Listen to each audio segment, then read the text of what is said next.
Good morning student, welcome to physics class. ये video उन बच्चों के लिए है जो 12th क्लास हिंदी मीडियम में पढ़ते हैं।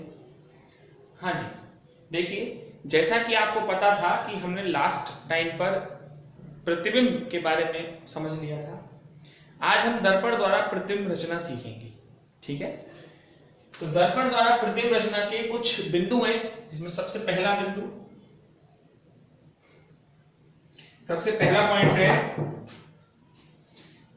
कि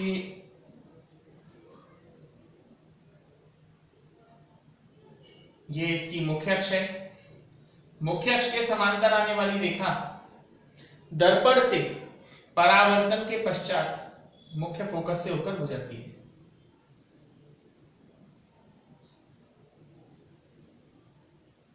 दूसरा बिंदु देखिए, ये फोकस है। फोकस का जस्ट डबल, दोगुना होता है सेंटर ऑफ कर्वेचर। तो दर्पण के वक्रता केंद्र से होकर जाने वाली प्रकाश किरण उसी पथ को फॉलो करती है जिससे वो होकर आई थी, यानी ये दर्पण पर अभिलंब है। अगर कोई किरण दर्पण के वक्रता केंद्र से होकर जाएगी तो उसी मार्ग से लौट जाएगी। ये आपका दूसरा पॉइंट था। तीसरा पॉइंट देखिए,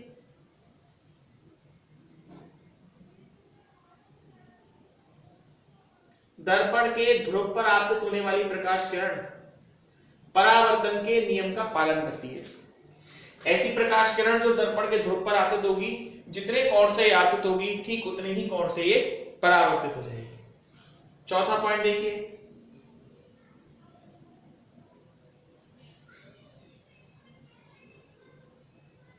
ये फोकस है, ये सेंटर ऑफ कर्वेचर है।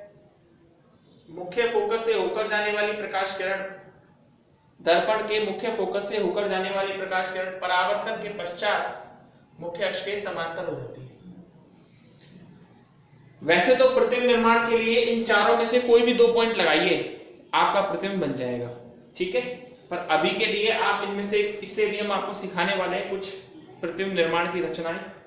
सबसे पहले हम आपको सिखाते हैं अवतल दर्पण द्वारा प्रतिबिंब निर्माण। देखिए,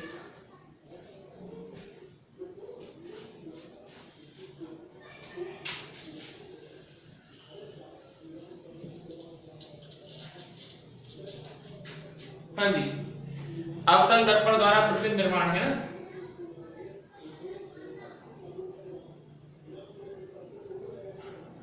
अवतल दर्पण द्वारा प्रतिबिंब निर्माण। ठीक है सर, सबसे पहला पॉइंट, बिंब की स्थिति। बिंब की स्थिति देखिए, बिंब कहां रखना है। पहला पॉइंट है अनंत पर हो, बिंब अनंत पर हो। देखिए डायग्राम में, ये आपकी मुख्य अक्ष है, ये मुख्य फोकस है। मुख्य फोकस की जस्ट डबल। डायग्राम बनाते समय पेंसिल और रबर की हेल्प से, प्रकार की हेल्प से बनाएंगे तो और भी अच्छे डायग्राम बनेंगे।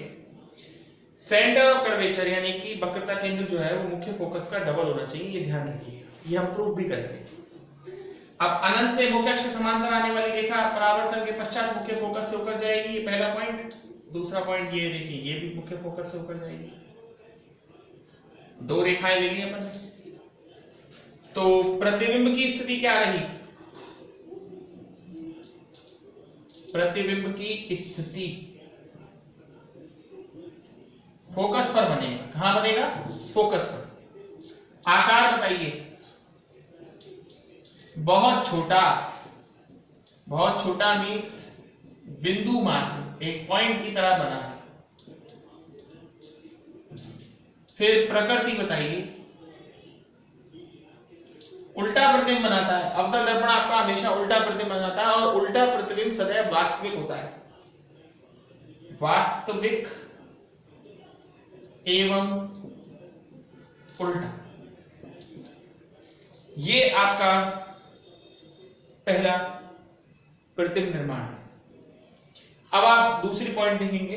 दूसरे पॉइंट में आप वस्तु को अनंत और सी के बीच में रखेंगे, यानी कि अनंत दूसरा पॉइंट देखें, अनंत व वक्रता केंद्र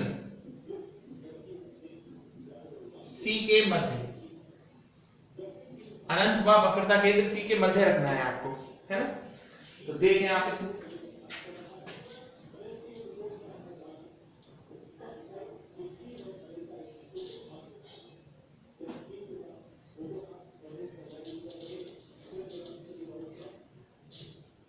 ये देखिए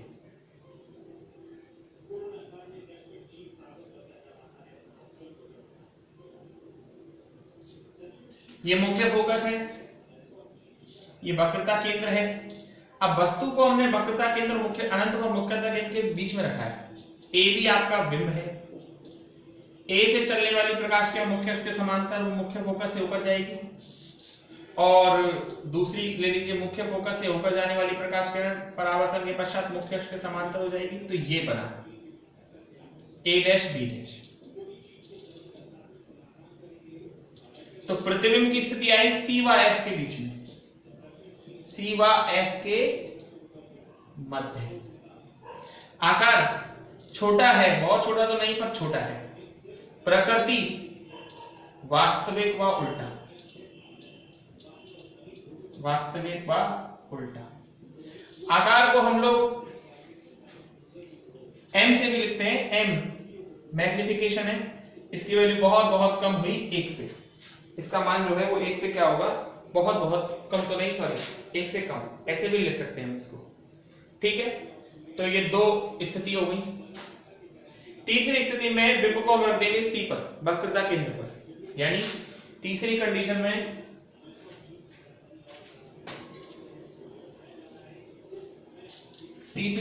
में हम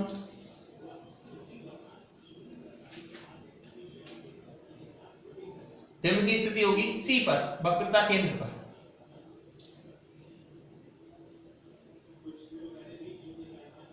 ये देखिए, ये F है, ये C है, वक्रता केंद्र पर ये A भी है। A से चलने वाली प्रकाश किरण फोकस से ऊपर आ गई, और F से होकर जाने वाली प्रकाश किरण वापस लौट आई। इस तरह से आपको A डैश B डैश, कोई भी दो बिंदु आप फॉलो कर सकते हैं, कोई भी दो पॉइंट आप लगा सकते हैं, ठीक है। तो ये है, तो जब प्रतिबिंब C पर होगा, सॉरी बिंब C पर होगा, तो प्रतिबिंब भी C पर बनेगा, आकार समान होगा, और हम यो भी लिख सकते हैं मैग्निफिकेशन लगभग बराबर 1 की। प्रकृति वही है, वास्तविक व उल्टा, वास्तविक और उल्टा प्रतिबिंब बनेगा। 3 कंडीशन हो गई। अब C और F के बीच में, C व F के मध्य,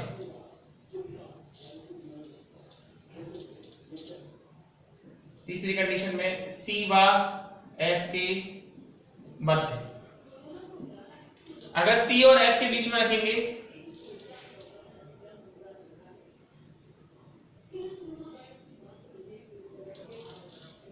ये F है, ये C है, आपने यहां वस्तु को रखा AB, तो मुख्य अक्ष के समांतर आने वाली रेखा मुख्य फोकस से होकर जाएगी, ठीक है।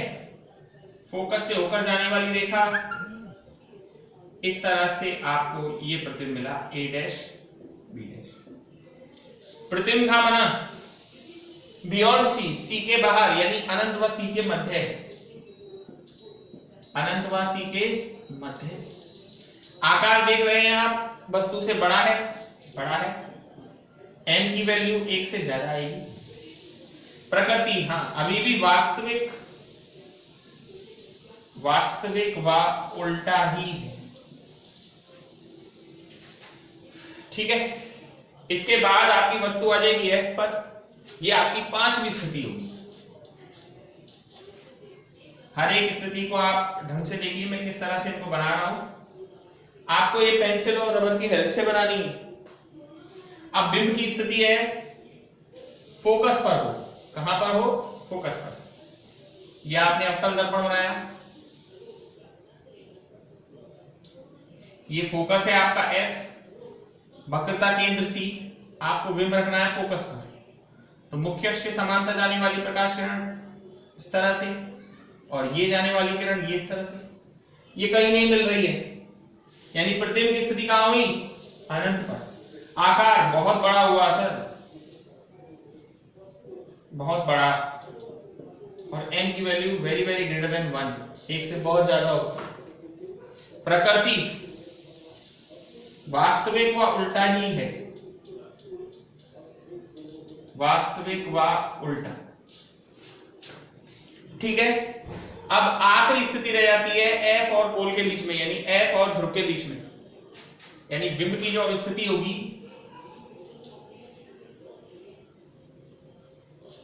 बिंब की स्थिति होगी ध्रुव व F के मध्य। देखिए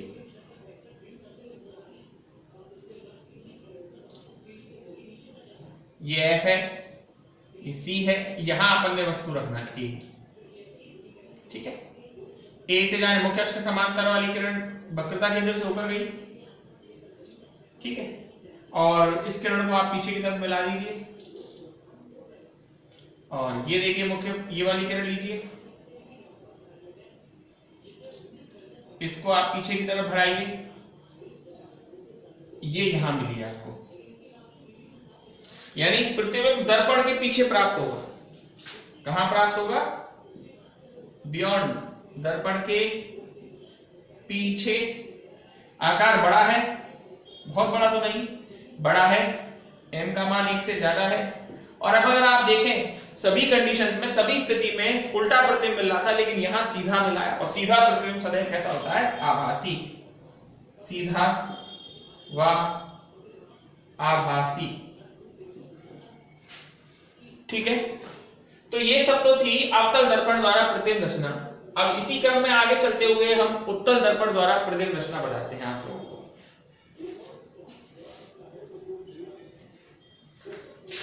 देखिए उत्तल दर्पण द्वारा प्रतिबिंब रचना,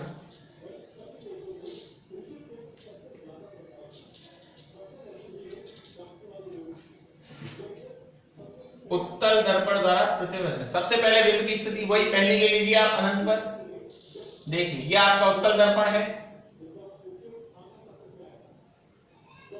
उत्तल दर्पण का फोकस और वक्रता केंद्र दर्पण के पीछे होता है। अनंत से आने वाली प्रकाश किरण मुख्य अक्ष के जो समांतर होती है, वो परावर्तन के पश्चात पीछे की तरफ बढ़ाने पर कहां से आती मिलती है? मुख्य फोकस से। तो प्रतिबिंब की स्थिति कहां रही? फोकस पर। आकार बहुत छोटा, m की value very very less than 1 हुई। प्रकृति रही है आपकी, ये सीधा प्रतिबिंब बनाता है, सीधा, और सीधा प्रतिबिंब हमेशा कैसा होता है? आभासी। एक कंडीशन, ये पहली कंडीशन थी। अवतल दर्पण की भांति इसमें 6 कंडीशन नहीं होंगी। इसमें दूसरी कंडीशन में प्रतिबिंब को, दर्पण के बिंब को हमेशा दर्पण के आगे रखा जाता है, और अवतल दर्पण में, उत्तल दर्पण में फोकस और वक्रता केंद्र दर्पण के पीछे। तो दूसरी स्थिति में बिंब को आप यहां रख दीजिए या कहीं भी रख दीजिए, यानी आप ध्रुव और अनंत के बीच में रखेंगे, ठीक है। दूसरी स्थिति इसकी समझने वाली है, इसको ढंग से देखिएगा। दूसरी स्थिति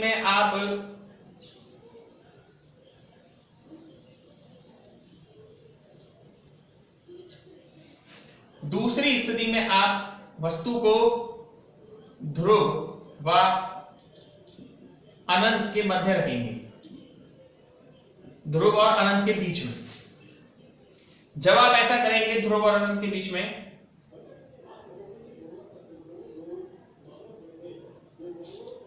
ये फोकस आपका F है, वक्रता केंद्र C है, आपको यहां कहीं रखना होगा वस्तु को। इसमें और कोई कंडीशन नहीं होगी, सिर्फ 2 ही स्थिति होंगी उत्तल दर्पण में। रीजन बहुत सीधा सा है कि उत्तल दर्पण में फोकस और वक्रता केंद्र अंदर है, हम अंदर जाके थोड़ी वस्तु को रख सकते हैं, दर्पण के सामने ही तो रखेंगे, और अवतल दर्पण में ये दोनों सामने होते हैं। अब ये रखा आपका एक बिंब AB, ए से जाने वाली प्रकाश किरण जो मुख्य अक्ष के समांतर होती है वो पीछे की तरफ मिलाएंगे तो आपको मुख्य फोकस से आती हुई मिलेगी, और दर्पण के वक्रता केंद्र से होकर जाने वाली प्रकाश किरण उसी पथ से लौट जाएगी, और जब हम इनको पीछे की तरफ मिलाएंगे तो इस तरह से बिंब बनाया आपका ए डैश। तो स्थिति क्या रही प्रतिबिंब की, दर्पण के तो अंदर रही यानी पीछे रही, और एफ व ध्रुव के मध्य, एफ व ध्रुव के मध्य। आकार कैसा रहा, आकार रहा आपका छोटा रहा है, यानी m का मान 1 से कम रहा है। प्रकृति वही वास्तविक प्रतिबिंब रहा सीधा, और सीधा हमेशा कैसा रहेगा, आभासी। ये मैंने आपको तकरीबन 8 डायग्राम बताए हैं, और 8 डायग्राम्स को आपको पेंसिल और रबर कटर की हेल्प से, प्रकार की हेल्प से बनाना होगा। ध्यान रखना है एफ को सी को जो है वो एफ से डबल लेना है। दूसरी बात, उत्तल दर्पण जो है वो हमेशा छोटा प्रतिबिंब बनाता है और सीधा और वास्तविक बनाता है। अवतल दर्पण छठी कंडीशन में, 6th कंडीशन जो थी इसकी छठे नंबर की, उसमें ये सीधा और आभासी प्रतिबिंब बनाता है, नहीं तो अन्य सभी केसेस में अवतल दर्पण भी कैसा प्रतिबिंब बनाता था आपका, वास्तविक व उल्टा। तो ये आज हमने उत्तल दर्पण और अवतल दर्पण द्वारा प्रतिबिंब रचना के बारे में पढ़ा है। इसको ढंग से देखिए, और इसके बाद आगे हम दर्पण समीकरण, मुख्य फोकस दूरी और उसके बीच में संबंध, इसके बारे में स्टडी करेंगे। ठीक है, आज का लेक्चर बहुत है।